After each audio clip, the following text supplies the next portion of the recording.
Gubernur Sumatera Barat Mahyildi Ansarullah bicara soal pembangunan jalan tol. Ia optimis Sumbar akan memiliki 2 ruas sirip atau feeder yang terhubung ke jalan tol Trans Sumatera JTTS.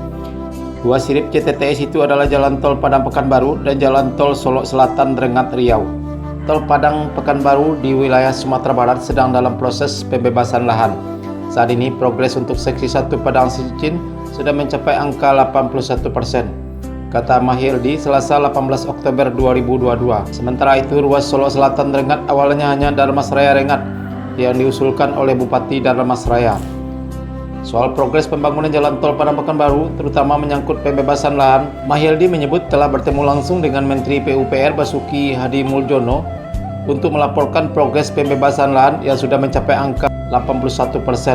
Kita sudah memasukkan surat resmi meminta Menteri PUPR memerintahkan kelanjutan pembangunan di ruas itu dan langsung ditanggapi, ujar Mahyildi. Dari 81% lahan yang telah berhasil dibebaskan itu, ada sekitar 20 km yang berada dalam satu hamparan, tidak tersebar dalam titik-titik terpisah seperti sebelumnya, sehingga kontraktor sudah bisa bekerja. Kita sampaikan untuk sisanya 19% lahan akan diselesaikan dibebaskan pada Desember 2022, ujar Mahyildi. Sementara untuk jalan tol Solok Selatan Rengat awalnya diusulkan oleh Bupati Dharmasraya. Usulan awal itu adalah tol Dharmasraya Rengat, namun karena potensi ekonomi yang luar biasa, maka dalam pertemuan dengan Menteri PUPR diputuskan pembangunan diperpanjang menjadi Solok Selatan Rengat. Menteri sudah berjanji untuk memasukkan rencana itu dalam RPJM 2024-2029, kata Mahyildi.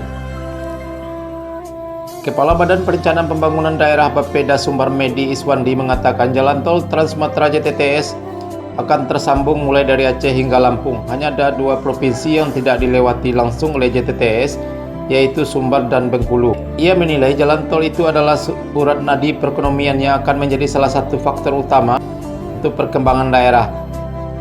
Sumbar bisa jauh tertinggal dari provinsi tetangga yang dilewati tol bila tidak dicarikan solusi yang konkret.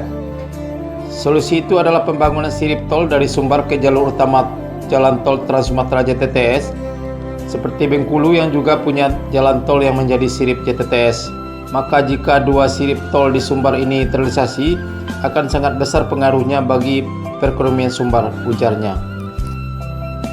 Ia optimistis ruas tol Solok Selatan Rengat bisa lebih cepat progres pembangunannya karena sebagian besar lahan yang akan dilewati berada dalam HGU perusahaan.